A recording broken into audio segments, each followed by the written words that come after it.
যতদিন পৃথিবীর বুকে মা বাবা এবং শ্বশুর শাশুড়ি জীবিত থাকেন ততদিনই সংসারে রঙের মেলা বলা যায়। তো এই রঙের মেলায় আজকে আমার মা বাবা, ছোট ভাইয়ের ফ্যামিলি সহ সবাই একসাথ হব, সেই উপলক্ষে একা হাতে নানান সব রান্না করেছি। সেটা দিয়ে আজকের ব্লগটি সাজিয়েছি। আশা করি আপনারা দেখলে আপনাদের ভালো লাগবে। আসসালামু আলাইকুম, সবাইকে ওয়েলকাম জানাচ্ছি আমার চ্যানেলে। সকাল সকাল উঠেই রান্নাতে চলে এসেছি। অন্য কাজগুলি সব কালকে থেকে রেডি করে রেখেছিলাম। গত ব্লগে দেখেছেন আমার বোনের মেয়ে এসেছে সৌদি থেকে।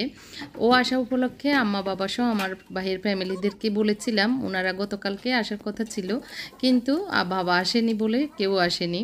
তো আজকে সকালে এসে আমাদের বাসায় নাস্তা করার কথা।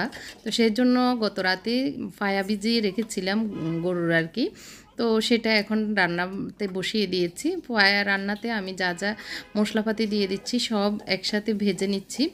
হলুদ, মরিচ, লবণ, জিরা, ধনিয়া পাউডার, তারপরে হচ্ছে একটু গরম মশলা দিয়েছি, আদা রসুন আর লবণ দিয়ে আমি আলাদা প্রেশার কুকারে পায়াগুলি সিদ্ধ করে নিয়েছি, মানে সব নরম করে নিয়েছি।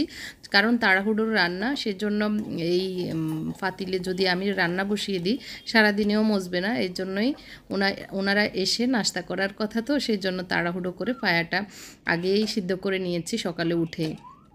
তা এখন যে মশলাগুলি আমি কষিয়ে নিয়েছিলাম সেগুলিতে দিয়ে আরও আধা ঘন্টা 1 ঘন্টা খানিকের মতো এভাবে অল্প আগুনে রান্না করে নেব। পানি বেশি করে দিয়ে দিয়েছি। তো আমাদের খেয়াল হচ্ছে 10টা-11টার মধ্যেই চলে আসবে সবাই। এর জন্য আমি আর সকালের নাস্তা মানে রুটি পরোটা কিছুই বানাইনি।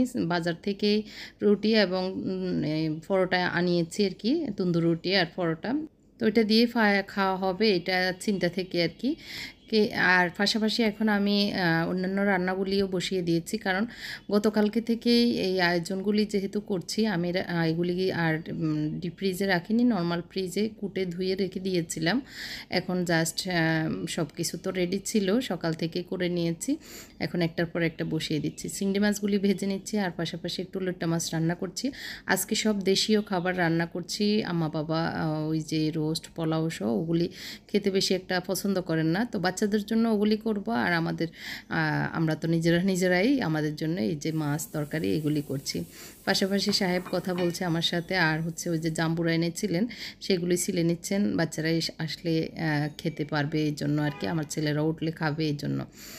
তো এর ভিতরে 10টা বেজে গেছে। আমি অন্যান্য কাজ করতে করতে কিন্তু ফোন দিচ্ছি, ওনারা ফোন ধরতেছে না, আমার হাজব্যান্ডও দিচ্ছে। তো দেখা যাক আসতে আসলে সকালে পারতেছে কিনা। তো এই আর কি, লইট্টা মাছটা হয়ে গেছে, বাটিতে বেড়ে নিচ্ছি। যে রান্নাটা হচ্ছে আমি সাথে সাথে সবগুলো বেড়ে রেখে দিচ্ছি ডিপ ফ্রিজের উপরে ওই কর্নারটাতে, যাতে করে দেখাও না যায়, আবার আমার পাতিল টাতিলগুলো ধোয়া হয়ে যায়। গত কিছুদিন থেকে আমার যে সকালের কাজের মেয়েটা নুন্নাহার বলেছিলাম, আপনাদের সাথে শেয়ার করেছিলাম ওর নাম, তো ও অসুস্থ, তো যার কারণে ওর জ্বর, কাশি, সর্দি এরকম আর কি। তো আসতে পারতেছে না। আজকে রিকোয়েস্ট করে আনিয়েছি, বললাম যে একটু ও ইমপ্রুভের দিকে আর কি, তো বললাম একটু তুমি কিছু করে দিয়ে আবার চলে যাইও। শুধু একটু দোয়া পাতলা করা দরকার, কারণ দোয়া পাতলা অনেক হয়ে যায় এইসব রান্নাতে। তো ও এসছে কিন্তু করতে পারতেছে না, তো আমি বললাম আর আধা ঘন্টার মতো থেকে চলে যাইও। আর ওষুধ খাইয়ে দিয়েছে, নাস্তা দিয়ে দিয়েছে, ও খেয়ে নিয়েছে। আর এদিক দিয়ে মাছ বোনা করছে, মানে শুকনো করে মাছ ভাজি আর কি। তো ফ্রাই প্যানটাতে ছোটো হচ্ছে, এর জন্য আবার পাতিল চেঞ্জ করে নিয়েছি। ওই পাতিলে আরেকটা কী যেন রান্না করেছিলাম, সেই জন্য ওই পাতিলে বসিয়ে দিয়েছি আর কি। তো এটা ভালো করে ভাজা হোক ধনিয়া পাতা দিয়ে, তারপরে আর একটু নামিয়ে নেব, এপাশ ওপাশ উল্টে আর কি। তো আমার তো কাজের মানুষ 2 জন, একজন হচ্ছে খুশি আর একজন হচ্ছে নুন্নাহার। তো সকালে নুন্নাহার নাস্তা বানায়, তারপরে হচ্ছে দোয়া পাটলা কুটাকাটি এগুলি করে দেয়। কারণ আমি যেহেতু চ্যানেলের কাজ করা, তারপর বিজনেসের কাজ করা একসাথে পারি না সব কিছু ম্যানেজ করতে এখন আর। তো সেই জন্যই দুজনকে ভাগ করে দিয়েছি। আর খুশি এসে যে ঘর মোছা, তারপর হচ্ছে মোছামাছি, বাথরুম ধোয়া এই কাজগুলি করে। তো যাই হোক, আমি একসাথে মাছগুলি যেহেতু একই রেসিপিতে মানে একই রকম করেই মাছ করব, সেজন্য একসাথে ভুনা করে নিয়েছি। তো চিংড়ি মাছগুলি বাচ্চাদের জন্য, আর কই মাছগুলি আম্মা বাবা একটু পছন্দ করে কই মাছ, তো আম্মা বাবা সহ আমাদের সবার জন্য তো আলাদা করে নিচ্ছি আর কি। তো এর ভিতরে আমি এগুলিও হয়ে গেছে বেড়ে নিয়েছি, আর পাশাপাশি এই পাতিলগুলি যেগুলি অবসর হচ্ছে নুনারকে বলতেছি তুমি একটু ধুয়ে দাও, কারণ কালকে আগামী দিনে আমি জানি ও আসতে হয়তো পারবে না, তো একটু কষ্ট হলেও আমাকে হেল্পটা করে দিলে আমারও উপকার হলো। দোয়াও আসতেছে, এমনিতে দোয়া করতেছি আল্লাহ যেন তাকে সুস্থ করে দেয়, কারণ আমাদের হেল্পিং হ্যান্ড যারা তারা যদি সুস্থ থাকে আমাদেরই লাভ, ওরা সুস্থ থাকুক এটাই চাই। এদিক দিয়ে পোলাও বসিয়ে দিচ্ছি, গরম মশলা পেঁয়াজ ভেজে তারপরে একটু মটরশুঁটি দিয়ে দিচ্ছি, মটরশুঁটিটা ডিপ ফ্রিজে ছিল, আর একটু আলু সিদ্ধ করে নিয়েছি, আলুগুলি দিয়ে দিচ্ছি কিউব কিউব করে। পোলাওতে এরকম করে একটু পোলাও রান্না করলে ভালোই লাগে, গ্রান হয় বিরিয়ানি টাইপের।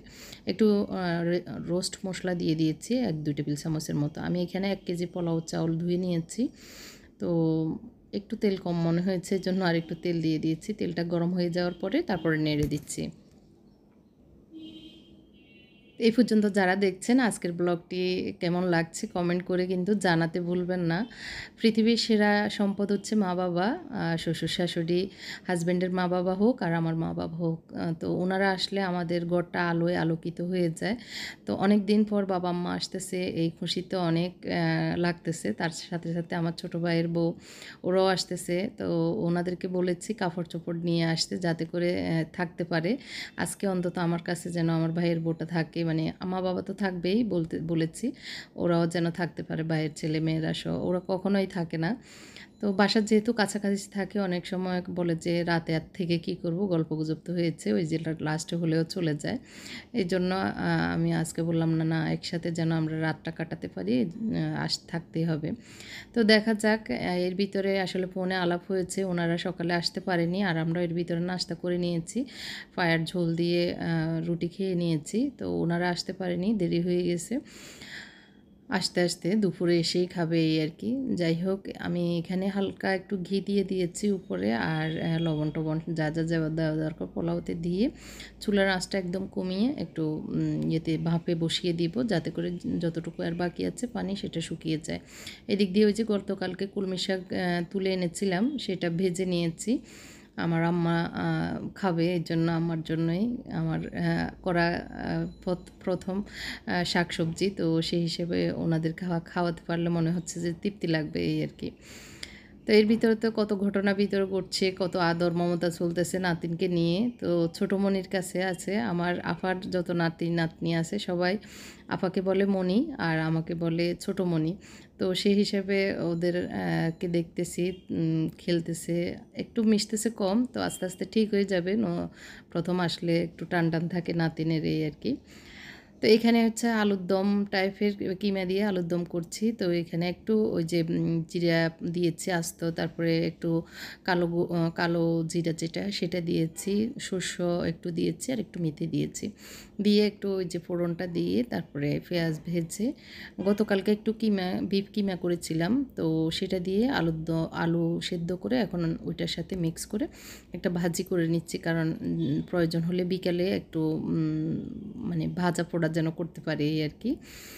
তো এখানে কাঁচামরিচ ধনিয়া একসাথেও দিয়ে দিয়েছি, আর হচ্ছে একটু রসুন ভেজে নিয়েছিলাম। তো আলুগুলি প্রথমে দিয়ে দিচ্ছি, আলুকে ম্যাশ করে নিয়েছি সেদ্ধ করে। এই ভাজিটা কিন্তু খুবই মজা হয়, আপনার চাইলে এই আলুর দমটা করতে পারেন, খুবই টেস্ট লাগে। আলু ভাজি গতানুগতিকের চাইতে আমার মনে হয় আর কি এইরকম করে এখন খেতে ভালোই লাগছে, কারণ কিছুদিন আলু ভাজি খেতে খেতে আর ভালো লাগে না। তো এই যে গতকালকের কিমাটা একদম ভাজি করে রেখেছিলাম আর কি, তো ওইটার সাথে এখন এটা মিক্স করে একটা ভাজি তৈরি করছি। তো ভালো করে এটাকে ভেজে নিচ্ছি নেড়ে ছেড়ে, আর আগুনের সাথে বিফটা যখন হয় তখন গলে গিয়েছে, একদম সফট হয়ে নরম হয়ে। তো এখন আমি একটু ওই যে আরেকটু টেস্ট আনার জন্য দিয়েছিলাম ম্যাগি মশলা আর কি। তো ম্যাগি মশলা না, এটা অন্য কোম্পানির। তো আর ধনিয়া পাতা দিয়ে তো নেড়ে ছেড়ে এখন নামিয়ে নেব। হয়ে গেছে এই ভাজিটাও, খুবই টেস্ট হয়েছিল। লাস্টে একটু চিনি দিয়ে দিয়েছি। এই তো শেষ রান্না এটা। এখন হচ্ছে পাশের চুলায় আমি চিকেনগুলি ভেজে নিচ্ছি, ভাসা তেলে এভাবে একটু ভেজে উঠিয়ে নেব ভালো করে, তাহলে একটু শক্ত শক্ত হয়, মানে দেশি মুরগির মতো, তো খেতেও ভালো লাগে। রোস্ট করব বাচ্চাদের জন্য, পোলাও তো করে নিয়েছি, বাচ্চারা তো বেড়াতে আসলে রোস্ট পোলাও ছাড়া মনে হয় না বেড়াতে এসেছে। এর জন্য তো ভাত রান্না করে নিয়েছি। আমরা যদি সবজি বা মাছ দিয়ে ছোটো মাছ মানে ওই যে লইট্টা মাছ টাছ রান্না করেছি গতকালকের, আবার একটু শুটকি ছিল সেটাও গরম করে নিব। তো ওগুলি দিয়ে ভাত খেতে ভালো লাগবে এই আর কি। পোলাওটাও বেড়ে নিচ্ছি কারণ পাতিল অবসর করে ফেলি, ধোয়া হয়ে যাক। আর যেহেতু এগুলি বাড়তেই হবে, বাড়ার জায়গায় বাড়া হয়ে যাক। আর যখন খাওয়া হবে তখন ওভেনে গরম দিয়ে তারপর টেবিলে সার্ভ করব, এইটা আর কি। তো একটাতে মনে হচ্ছে হবে না, তো আমি দুইটাতে দুইটা ডিশে আর কি বেড়ে নিচ্ছি। এই বড়ো বাটিটাতেও বাকিগুলি রেখে দিচ্ছি। দুপুরে আসলে মনে হচ্ছে না সব খাওয়া হবে, তো দেখা যাক এই আর কি। তো এখন হচ্ছে ওই যে চিকেনগুলি যে ভেজে রেখেছিলাম সেগুলি ভেজে উঠিয়ে ওই তেলে মশলাগুলি ইয়ে করে নিয়েছি, ভেজে নিয়েছি। এখন চুলাটা অফ করে একটু দই দিয়ে দিয়েছি। আর নুননাহার এখন চলে যাবে, চুলা টুলা মুছে দিচ্ছে, মুছে ওর খারাপ লাগতেছে, বেশি একটা ভালো লাগতেছে না। তো আমি বললাম চলে যাও তাহলে। তো চুলাটা মুছে পাকঘরটা ঝাড়ু দিয়ে চলে যাবে। খুশি এখনও আসেনি, আর একটু পরে খুশি আসবে। ও 10:30 11টা এরকমই আসে, কখনও 11:30 বাজে, ও ঠিক নাই আর কি। তো যাই হোক, আমার দুইটা মেয়ে কাজের মেয়ে ভালোই পড়েছে। আর এখন যদি ভালো মানে থাকে আর কি, কারণ যখনই ভালো বলি তখনই একটা না একটা কারণে মানে ইয়ে হয়ে যায়, চলে যায়। যাই হোক, রোস্টটা প্রায় হয়ে এসছে এই পর্যায়ে। আমি বাকি একটু টক দই রেখে দিয়েছিলাম, সেটা এখন দিয়ে দিচ্ছি। দিয়ে চুলাটা বন্ধ করে দিতে হয়, কারণ না হয় ফেটে যায়। আর দিয়ে ভালো করে নেড়ে ছেড়ে ইয়ে করে নিচ্ছি আর কি, লাগিয়ে নিচ্ছি। আর ঝোলটা একদম কমে গেলে তারপর চুলাটা অফ করে দিব, মাখা মাখা যখন হয়ে যাবে রোস্টে। এখানে গরু গোশত কষানো হয়েছে, এখন আবার একটু জাল দিব। আর এখানে ডিম সিদ্ধ হচ্ছে, এখানে হচ্ছে শুটকি রান্না করেছি, একটু গরম করে নিচ্ছি। আর এখানে হচ্ছে জিলাপি বানাবো, এর জন্য 1.5 কাপ ময়দা না আটা নিয়েছি। আর 1 টেবিল চামচ দিব ঘি, দিয়ে এখানে বেকিং পাউডার বেকিং সোডা একটু একটু দিয়েছি। দুটো মিলিয়ে 1 চামচের থেকে একটু কম দিয়েছি, 1 চামচের মতোই হবে বা এরকম। 1 চিমটি লবণ দিব, আর এখন ঘি দিব। তো সব কাজ শেষ, আমি সবগুলো বেডে টেডে তো রেখে দিয়েছি, যা যা রান্না করেছি। আর নুনার চলে গেছে, বাকি এইটুকু কাজ করে গোসল করতে যাব। তো মনে হচ্ছে যে মিষ্টি জাতীয় কিছুই করছি না। আমার ছোটো ভাইয়ের বউটাও ডায়েট করতেছে, তারপর বাবার ডায়াবেটিস, আবার হচ্ছে আম্মাও ডায়েটে আছে, মানে মিষ্টি জাতীয় কেউ খাওয়ার ইচ্ছা নাই। তো তারপরে মনে বুঝতেছে না, ভাবলাম যে একটু আমার হাতের জিলাপি করি, তাহলে হয়তো ওনাদের ভালো লাগবে, এই জন্য একটু জিলাপি করছি। তো এই মানে লাস্টের দিকে মনে হচ্ছে না, একবারে কিছু না করার চেয়ে একটু জিলাপি করা হোক এই আর কি। তো এই জন্য এই যে অল্প তেল নিয়েছি, বেশি বাসা তেলে জিলাপি ভাজলে আমার মনে হয় ভালো লাগে না, ভালো হয় না। তো এই জন্য কম তেলে, আর আমি ইয়েটা কি যেন শিরাটা বানিয়ে নিয়েছি কম তেলে, জিলাপিগুলো ভেজে নিচ্ছি। তো আমার হাজব্যান্ডকে ডাক দিচ্ছি একটু উনি বানাতে, তাহলে আমার হেল্প হবে, মানে আমার সাথে একটু উল্টিয়ে দিতে। তো আর হচ্ছে আমি একটু ওই যে সাইডে আর একটু দোয়া পাতলা আছে সেগুলি করে নিচ্ছি। ডিম সেদ্ধ করে নিয়েছিলাম, সেটাও ছিলে নিচ্ছি পাশাপাশি। ডিমটা জাস্ট একটু হলুদ লবণ দিয়ে ভেজে নিব, বেশি কিছু করব না ওইভাবে আর কি। তো জিলাপি একটার পর একটা ভেজে নিচ্ছি, আর উল্টিয়ে মানে ইয়ের সাথে শিরার সাথে উল্টিয়ে নামিয়ে নিব। তো আমার হাজব্যান্ড বললো ওইটা আমি করছি, তুমি তেলে দিয়ে দাও তাহলে হবে। তো এই আর কি, দুজন মিলে করছি। তো আমার হাজব্যান্ড কাজ করতেছে দেখে আমার ভাগ্নি এসে বলল যে আঙ্কেল চলে যান, আমিই করব।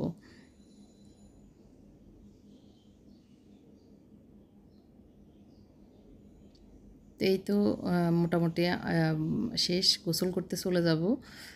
তো আমার মুনতাসির এসে আমাকে ওই যে কোলাকুলি করতেছে, ও কতক্ষণ পর পরেই এসে আমাকে জড়িয়ে ধরবে, এই আর কি, ছোট ছেলে হলে যা হয়। তো ওর আঙ্কেলকে এলমা ওর আঙ্কেলকে তাড়িয়ে দিয়ে ওই এখন আমাকে হেল্প করতেছে। তো শেষ, বেশিক্ষণ লাগেনি আসলে, 10 মিনিটের মতো লেগেছে, বেশি সময় লাগেনি। যেহেতু বড় ফ্রাই প্যানে দিয়েছি, অনেকগুলো দিয়ে দিয়ে একবার শেষ করে নিয়েছি। এরপরে এখন গোসল করে এসে টেবিলটা একটু গুছিয়ে নিচ্ছি। এখন প্রায় 2টা বেজে গেছে, ওনাদেরকে শুধু ফোন করতেছি। তো ওনারা গাড়িতে একটাই উঠেছে, কিন্তু একটু সময় লাগতেছে। তো যেহেতু সময় আছে টেবিলটাও একটু গুছিয়ে নিই, প্লেট টেলেট দিয়ে দিই, আর আসলে যেন সবাই বসে যেতে পারে। আর আমরাও নামাজ পড়ে নিব। আমি গোসল করে নামাজ পড়ে এসেছি এখন টেবিল গুছাতে, যেহেতু সময় আছে দেখতেছি এই আর কি। তো টেবিল প্লেটে নিচে ম্যাট দিচ্ছি না, আমার ম্যাটগুলি সব ওই যে কার্টুনে ভরা, তো যার কারণে ওগুলি দোকানে মালের সাথে চলে গেছে দোকানে, তো এখনও আনা হচ্ছে না, এর জন্য ম্যাট পাচ্ছি না। তো যাই হোক, এখন এর ভিতরে আমি একটু সাজুগুজু করে নিয়েছি। এখন টেবিলে যাচ্ছি, দেখাচ্ছি কি কি রান্না করেছি। এখনও টেবিলে দিচ্ছি না, কারণ এগুলি সব গরম করেই দিতে হবে একটু ওভেনে আর কি। যখন বসবে সবাই তার আগ দিয়ে গরম করে দিব। তো এখানে তো পোলাও বেডে রেখেছি, দেখতে পেরেছেন। ডিমকে এভাবে ভাজি করে নিয়েছি, নাতিনকে একটু খাইয়েছিল এলমা, তো সেটা অবশিষ্টটা রয়ে গেছে। আর এখানে শাক ভাজি, একটু শুটকি, ওই যে আলু কিমা দম বলা যায় সেটা, মাছ ভাজি, এই তো গরু গোশত, তারপর লইট্টা মাছ, তারপরে চিকেনটা একটু হার্ড সহ চিকেন রান্না করেছি, জিলাপি ভাজি করেছি। তারপরে এখন হচ্ছে প্রায় 2:30 বেজে গেছে, ওনারা আসছে এই আর কি। সবাই এখন ঘরে ঢুকতেছে, আলহামদুলিল্লাহ সবাই সুন্দরভাবে এসছে। তবে আমার ছোটো ভাইটা আসেনি, ওর বিশেষ কাজ পড়েছে যার কারণে আসতে পারেনি। তো এলমাকে গতকালকে রাতে যেতেও এসেছে, আম্মা বাবারা আসবে এই জন্য আর দিইনি আর কি। ওকে বললাম যে আগামী দিন একটু রেস্ট নিয়ে থেকে তারপরে যেতে। তো আমার হাজব্যান্ড তো বকা দিচ্ছে, আমিও বকা দিচ্ছি, সকালে কেন আসেনি, আমরা নাস্তা বানিয়েছি এত কষ্ট করে। তারপরে সবাই অপেক্ষা করেছিলাম, তো বিভিন্ন কারণে আসতে পারেনি আর কি। আর তামান্না রান্না করেও নিয়ে এসেছে আমাদের জন্য পোলাও, তারপরে গরু গোশত, আর যেন কি এখন তো ভুলে গেছি। যাই হোক, সবাইকে হাই বলছে আবায়া বাংলাদেশের পক্ষ থেকে। তো এখন আমি টেবিলে সব একে একে দিয়ে দিচ্ছি, মোত্তাকিকে ডাকতেছি, ও এসে যেন আমাকে হেল্প করে। তো তামান্না এসছে, মানে তামান্না মানে আমার ছোটো ভাইয়ের বউ। তো ও সহ এখন টেবিলে সব কিছু দিয়ে দিচ্ছি আর কি। বললাম যে সবাই খেতে বসতে, কারণ সবাই অপেক্ষায় ক্ষুধার্ত এই আর কি। তো মোত্তাকি সব ওভেনে গরম দিয়ে দিয়ে আনতেছে আর কি। তো যতটুকু করতে পেরেছি এই আর কি। হয়তো অনেকেই মনে করতেছেন শুধু মা বাবার জন্য করছেন, শ্বশুর শাশুড়ির বা শ্বশুরবাড়ির লোকজনের জন্য করছেন কি না। তো যারা নতুন আসেন তাদের এই ধরনের প্রশ্ন আসেই, আমি হলেও করতাম। তো সেটা আসলে আমার ভিডিওগুলি দেখলে বুঝতে পারবেন কার জন্য কতটুকু করি। তো এটা আসলে দেখানোর কিছুই নাই, আমি যখন যা করি সেটাই ব্লগের মাধ্যমে দেখিয়ে থাকি। শুধু আমার মা বাবার জন্য যে করি বা আমার ফ্যামিলির জন্য করি তা না, আমি সমান তালে দুই ফ্যামিলির জন্য করার চেষ্টা করি। সেটা আমার আল্লাহ দেখেন, আমার আল্লাহ জানেন আমার মনের অবস্থা। আলহামদুলিল্লাহ দুই দিকে আমি সবার কাছে প্রিয় আছি, আল্লাহ যদি আমাকে প্রিয় মনে করেন আর কি। তো এই তো রেডি সব কিছুই। তো তামান্নাকে বললাম একটু তুমি বেড়ে দাও, তাহলে ভালো হয়, প্লেটে প্লেটে দিয়ে দিলে বাচ্চারা খেতে পারবে। যে যাকে যেটা মানে যে যেটা খাবে তাকে সেটা দিয়ে একটু দিয়ে দিতে আর কি। আম্মা বাবা নামাজ পড়েনি, তো ওনারা নামাজ পড়ে একটু পরে আসতেছে, কারণ রেডি হয়ে গেছে কিন্তু গাড়ি আসতে সময় লেগেছে, যার কারণে আর নামাজ পড়তে পারেনি। ভেবেছিল এখানে এসে পড়বে, কিন্তু সময় লাগার কারণে আর পড়তে পারেনি। এতক্ষণ পর্যন্ত যারা ধৈর্য ধরে আমার ভিডিওটি দেখেছেন তারা একটি লাইক দিয়ে দিবেন, এটা রিকোয়েস্ট থাকবে। আর আবারও বলি, কেমন লেগেছে কমেন্ট করে জানাবেন। আপনাদের একটি কমেন্ট কিন্তু আমাকে উৎসাহিত করে অনেকগুলো কাজের। তো আপনাদের কমেন্টগুলো পড়ি, হয়তো মাঝে মধ্যে উত্তর দেওয়া হয় না, কিন্তু চেষ্টা করি উত্তর দিতে। তো যারা আমার চ্যানেলে নতুন এসেছেন, আমার চ্যানেলটি যদি আপনাদের সাবস্ক্রাইব করা না থাকে, প্লিজ আমার চ্যানেলটি সাবস্ক্রাইব করে যাবেন। তো আমার হাজব্যান্ড সকালে বেশি একটা খায়নি, তো এর জন্য খিদে লেগেছে, উনি অলরেডি বসে গিয়েছেন এবং আমরা সবাই খেয়ে নিয়েছি। এখন সাজে চলে এসেছি সবাই একটু ঘোরাঘুরি করতে বিকেলবেলা। তো ঘুরে টুরে আসর নামাজ পড়ে এখন সবাই চা খাওয়ার পার্টি, চা খাবে সবাই, ছোট বড় সবাই বলতে চা খাবে। তো এর জন্য 5-6 কাপ চা বানানোর জন্য পানিকে ভালো করে ফুটিয়ে নিয়েছি, আর চা পাতা দিয়ে দিচ্ছি প্রায় 7-8 চামচের মতো, দিয়ে ভালো করে ফুটে নিব। আর এদিক দিয়ে দুধ চিনি তো নিয়েই নিচ্ছি। তো সবাইকে তো আজকে রেখে দিব এই প্ল্যানে আর কি আছি। তো আমরা একটু হয়তো মাগরিবের পরে একটু বাইরে যাব, আমার ছোটো ভাইয়ের বসো আমার ভাগ্নিসহ একটু টুকটাক দেখা ঘুরানো এই আর কি। তো এই তো পানিটা মানে চায়ের কালার লিকারটা ভালো করে ফুটিয়ে নিচ্ছি আমি যেভাবে চা করি আজকে। তো এই পদ্ধতিতে চা করলে আমার কাছে খুব সহজ মনে হয় আর কি। অনেকে দুধকে জাল দিয়ে তারপর চা বানান, তো সেক্ষেত্রে আর চা পাতাটা ইউজ করা হয় যায় না আর কি। আমি আবার এই চা পাতাটাকে আবার রিইউজ করি, কারণ এই চা পাতায় অনেকগুলো আবার রং থেকে যায়। তখন যখন দুধ দিয়ে জাল দেওয়া হয় তখন তো ফেলে দিতে হয়। আর এই চা পাতা যখন থাকবে তখন আমি আরেকবার ফুটিয়ে পানির রঙটা রেখে দিয়ে তারপরে চা পাতাটা ফেলে ওই পানিতে আবার একটু, তখন পাতা কম লাগে আর কি। তখন মানে একটু তো রং থাকে, তার সাথে আরেকটু চা পাতা দিলে হয়ে যায়। তো আমি আরেকটু ফুটিয়ে নিব, মনে হচ্ছে দুধ কম হয়েছে, তো দুধ একটু দিয়ে আর একটু ফুটিয়ে নিচ্ছি আর সবার জন্য কাপে কাপে ঢেলে নিচ্ছি।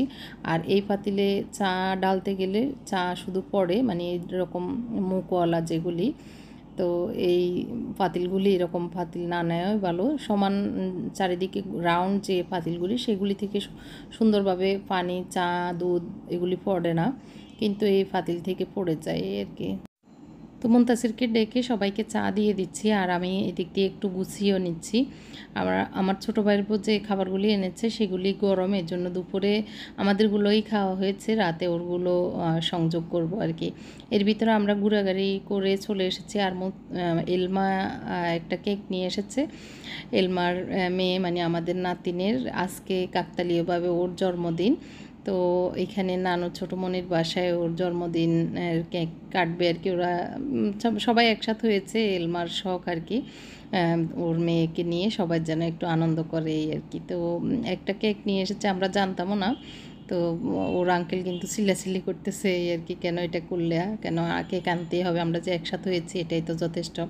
তো যাই হোক, আমরা রাতে 11:30 বাজে মেবি এই টাইমটাতে সবাই ভাত খেয়ে নিচ্ছি। তো আমরা খাওয়ার পরে আমার হাজব্যান্ড আর আমার বাবা খেয়ে নিয়েছিল, আর উনি তো খুব খুশি, এই যে মহা খুশি মহারানী, এত আনন্দ এত খুশি। ওর জন্য এই গিফটটা, এই ব্যাগটা দিয়েছে ওর ছোটো নানু, ওই যে আমার ছোটো ভাইয়ের বউ, আরও জুতা মানে জুতা কিনে দিয়েছে, আর কি কী যেন গিফট করেছে। তো যাই হোক, আমরা সবাই খুব আনন্দে ছিলাম রাতটায়, যে খালাতো বোন, মামাতো ভাই বোন, তারপর ফুফাতো ভাই বোন সব মিলে আনন্দ এই আর কি, বসে টিভি দেখা, এই কাহিনী চলছে।